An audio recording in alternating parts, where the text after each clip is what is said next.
Good to see you.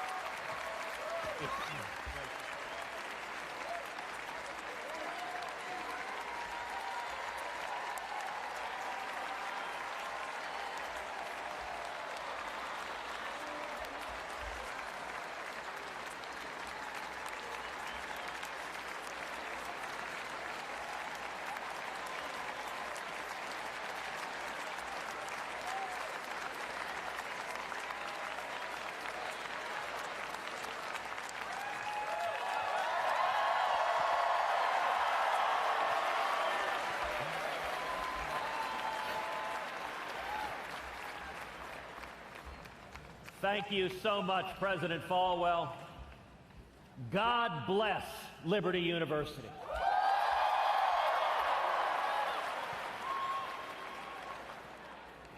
I am thrilled to join you today at the largest Christian university in the world.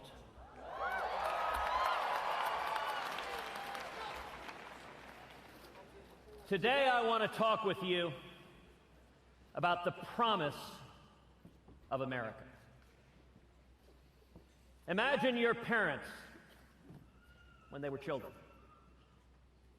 Imagine a little girl growing up in Wilmington, Delaware.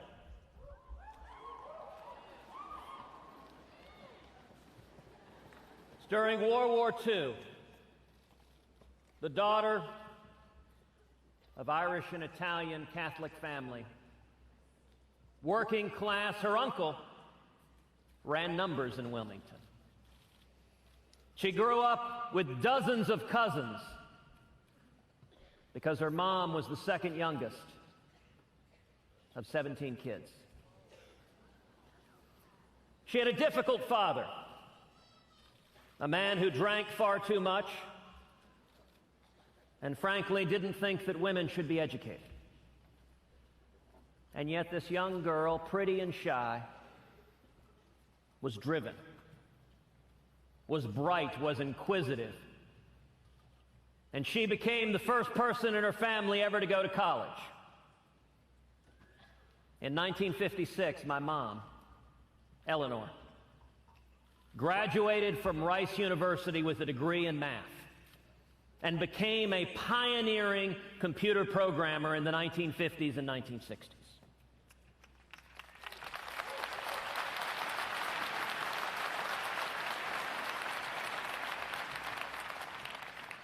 Imagine a teenage boy, not much younger than many of you here today, growing up in Cuba. Jet black hair, skinny as a rail.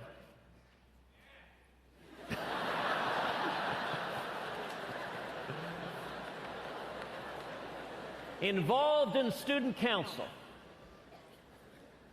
And yet Cuba was not at a peaceful time. The dictator, Batista, was corrupt. He was oppressive. And this teenage boy joins a revolution. He joins a revolution against Batista. He begins fighting with other teenagers to free Cuba from the dictator. This boy at age 17 finds himself thrown in prison, finds himself tortured, beaten, and then at age 18, he flees Cuba. He comes to America. Imagine for a second the hope that was in his heart as he rode that ferry boat across to Key West and got on a Greyhound bus to head to Austin, Texas, to begin working, washing dishes, making 50 cents an hour, coming to the one land on earth that has welcomed so many millions. When my dad came to America in 1957, he could not have imagined what lay in store for him. Imagine a young married couple living together in the 1970s. Neither one of them has a personal relationship with Jesus. They have a little boy, and they're both drinking far too much. They're living a fast life. When I was 3, my father decided to leave my mother and me.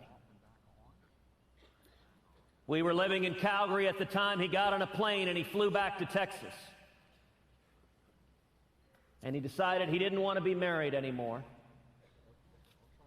And he didn't want to be a father to his 3-year-old son.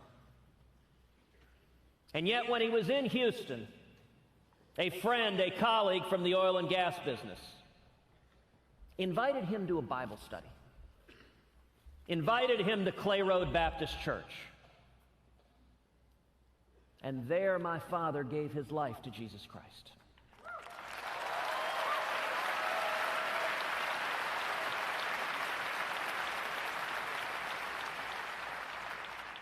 And God transformed his heart.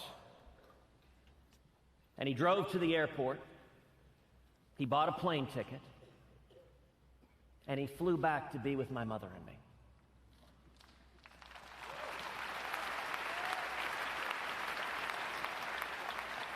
There are people who wonder if faith is real. I can tell you, in my family, there's not a second of doubt. Because were it not for the transformative love of Jesus Christ, I would have been saved and I would have been raised by a single mom without my father in the household. Imagine another little girl living in Africa, in Kenya and Nigeria. It's a diverse crowd. Playing with kids, they spoke Swahili, she spoke English.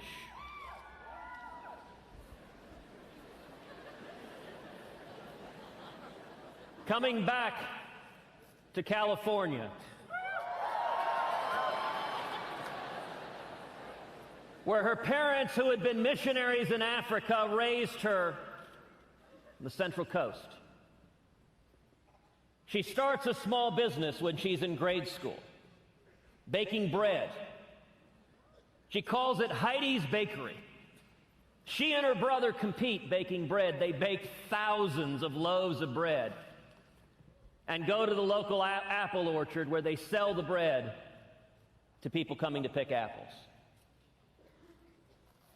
She goes on to a career in business, excelling and rising to the highest pinnacles. And then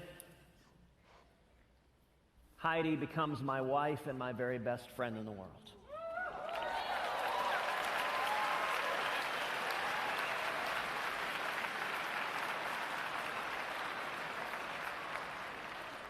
Heidi becomes an incredible mom to our 2 precious little girls, Caroline and Catherine, the joys and loves of our life.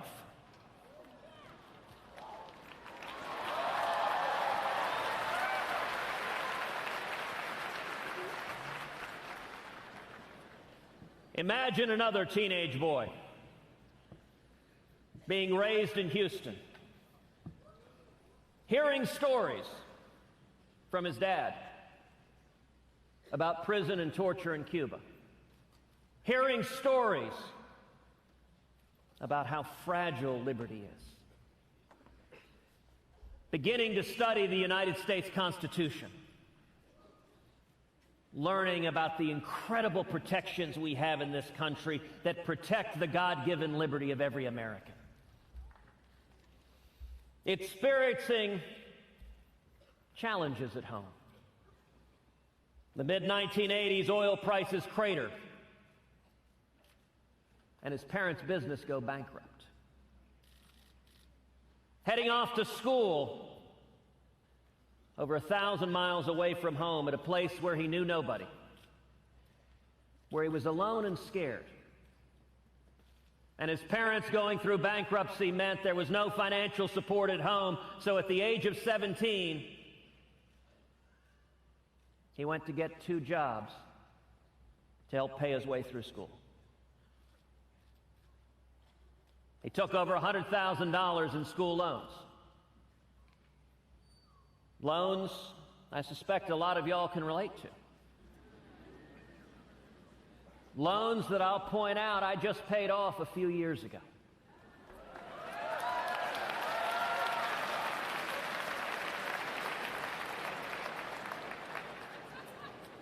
These are all of our stories. These are who we are as Americans. And yet, for so many Americans, the promise of America seems more and more distant. What is the promise of America? The idea that, the revolutionary idea that this country was founded upon, which is that our rights, they don't come from man. They come from God Almighty.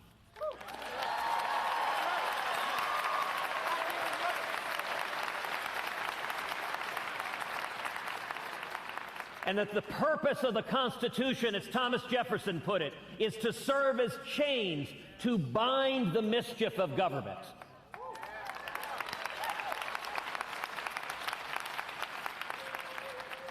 The incredible opportunity of the American dream, what has enabled millions of people from all over the world to come to America with nothing and to achieve anything. And then the American exceptionalism that has made this nation a clarion voice for freedom in the world, a shining city on a hill. That's the promise of America. That is what makes this nation an indispensable nation, a unique nation in the history of the world. And yet so many fear that that promise is today unattainable. So many fear it is slipping away from our hands. I want to talk to you this morning about reigniting the promise of America. 240 years ago, on this very day, a 38-year-old lawyer named Patrick Henry stood up just 100 miles from here in Richmond, Virginia, and said, "Give me liberty or give me death."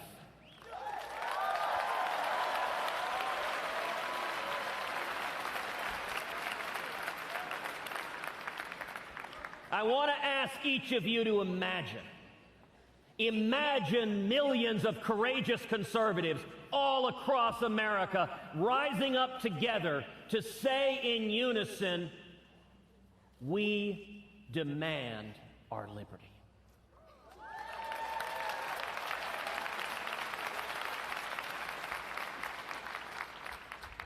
Today, roughly half of born-again Christians aren't voting. They're staying home. Imagine instead millions of people of faith all across America coming out to the polls and voting our values.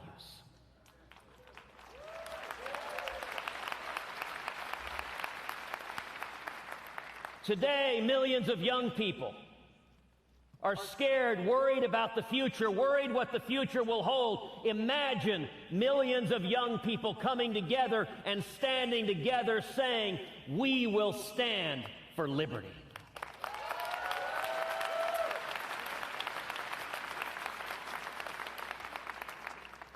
Think just how different the world would be. Imagine, instead of economic stagnation, booming economic growth.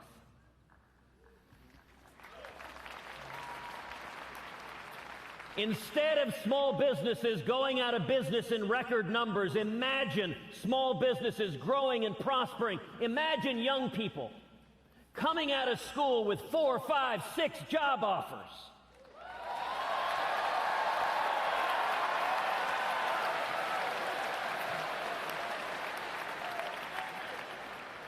Imagine innovation thriving on the internet as government regulators and tax collectors are kept at bay and more opportunity is created.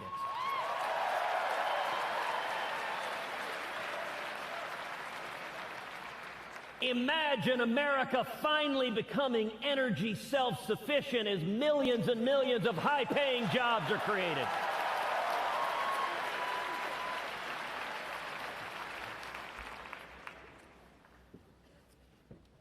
Five years ago today, the president signed Obamacare into law. Within hours, Liberty University went to court filing a lawsuit to stop that failed law.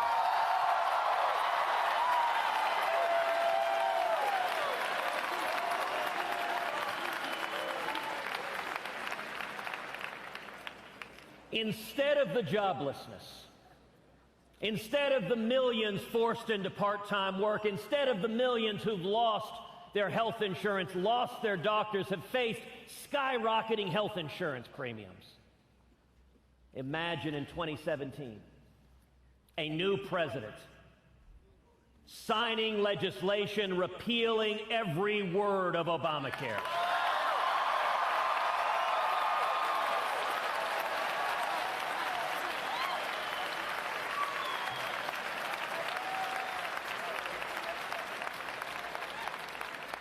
Imagine health care reform that keeps government out of the way between you and your doctor and that makes health insurance personal and portable and affordable.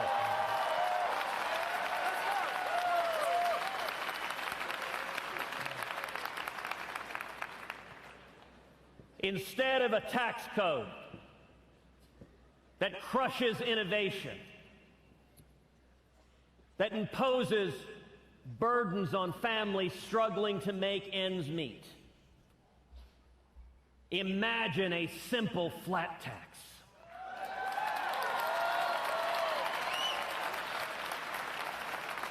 That lets every American fill out his or her taxes on a postcard.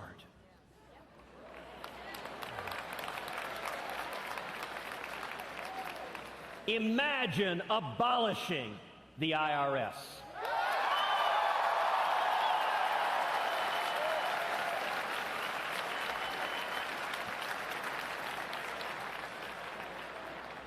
Instead of the lawlessness and the president's unconstitutional executive amnesty, imagine a president that finally secures the borders.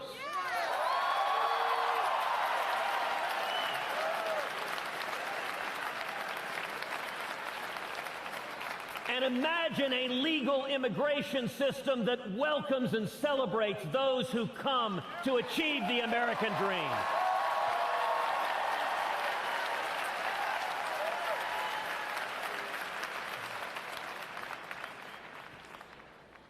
Instead of a federal government that wages an assault on our religious liberty, that goes after Hobby Lobby, that goes after the Little Sisters of the Poor, that goes after Liberty University. Imagine a federal government that stands for the First Amendment rights of every American.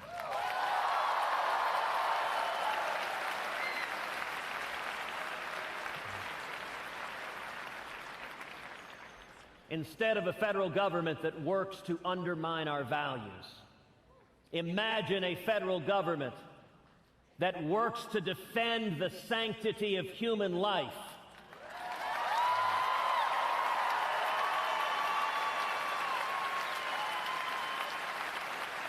And to uphold the sacrament of marriage.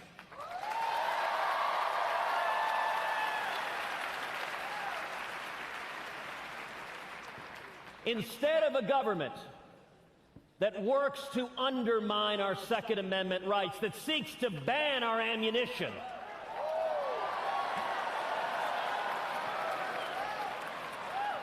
Imagine a federal government that protects the right to keep and bear arms of all law-abiding Americans.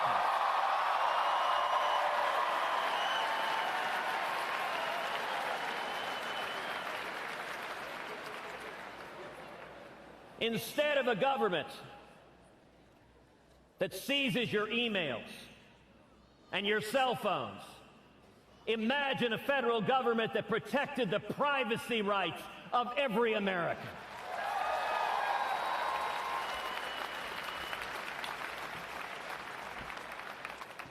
Instead of a federal government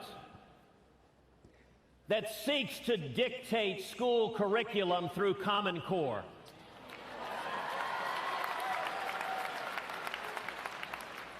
imagine repealing every word of Common Core.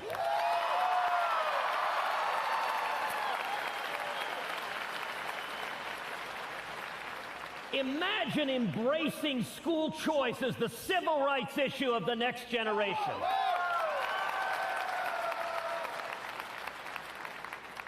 That every single child, regardless of race, regardless of ethnicity, regardless of wealth or zip code, every child in America has a right to a quality education.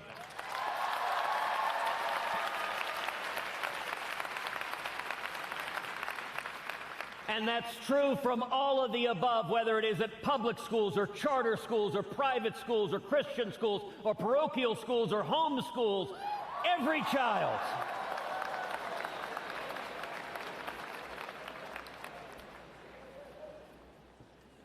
Instead of a president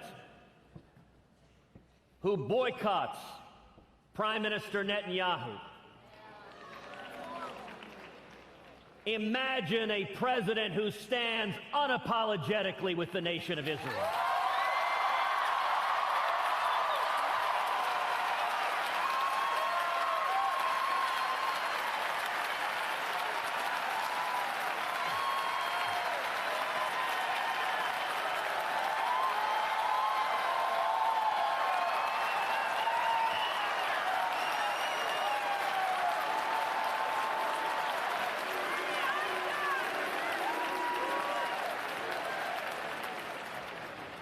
Instead of a president who seeks to go to the United Nations to end-run Congress and the American people.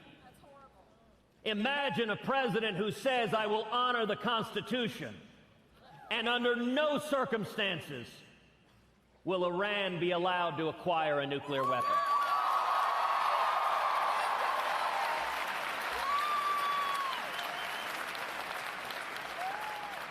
Imagine a president who says we will stand up and defeat radical Islamic terrorism.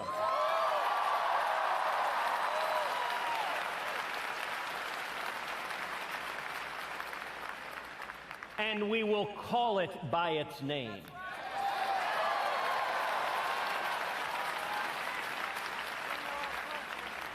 We will defend the United States of America.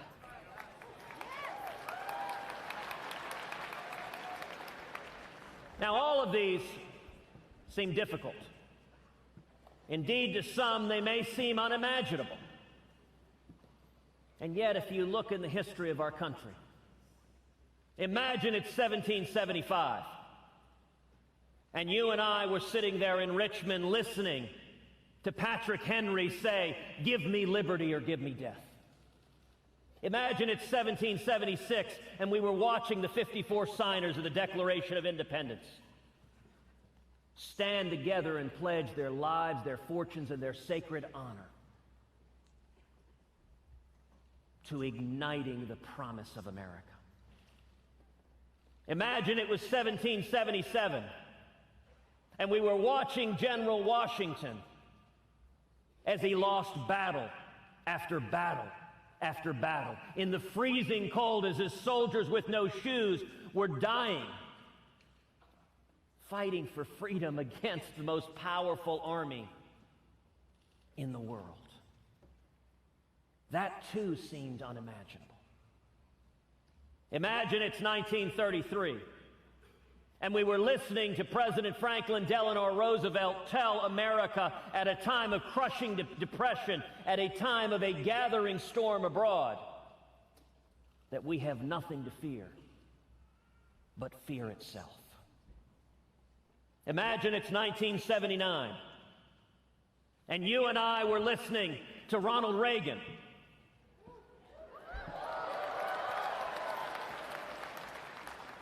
And he was telling us that we would cut the top marginal tax rate from 70% all the way down to 28%. That we would go from crushing stagnation to booming economic growth, to millions being lifted out of poverty and into prosperity and abundance. That the very day he was sworn in, our hostages who were languishing in Iran would be released. And that within a decade, we would win the Cold War and tear the Berlin Wall to the ground. That would have seemed unimaginable. And yet, with the grace of God, that's exactly what happened.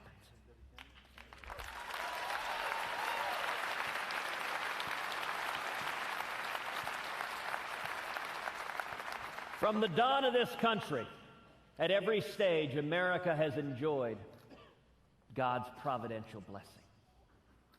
Over and over again, when we faced impossible odds, the American people rose to the challenge.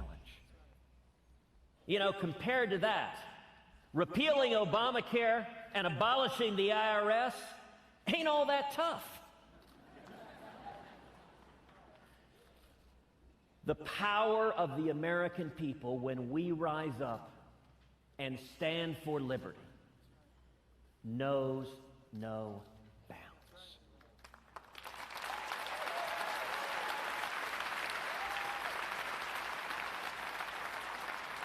If you're ready to join a grassroots army across this nation, coming together and standing for liberty, I'm going to ask you to break a rule here today and to take out your cell phones and to text the word Constitution to the number 33733. You can also text Imagine. We're versatile. Once again, text Constitution to 33733. God's blessing has been on America from the very beginning of this nation. And I believe God isn't done with America yet.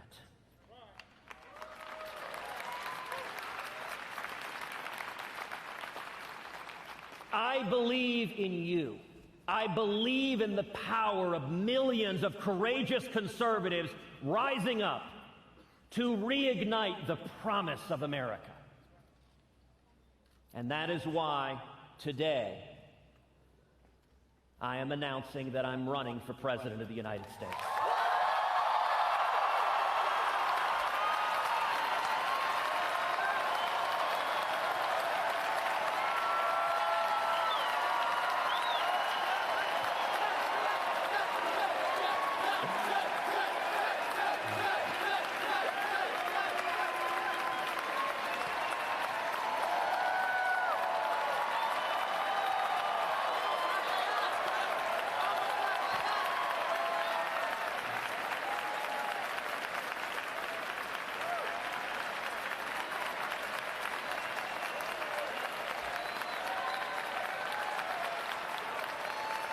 It is a time for truth. It is a time for liberty. It is a time to reclaim the Constitution of the United States.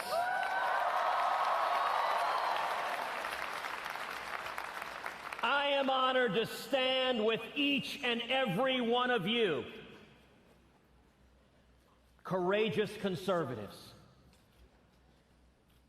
as we come together to reclaim the promise of America, to reclaim the mandate, the hope and opportunity for our children and our children's children, we stand together for liberty.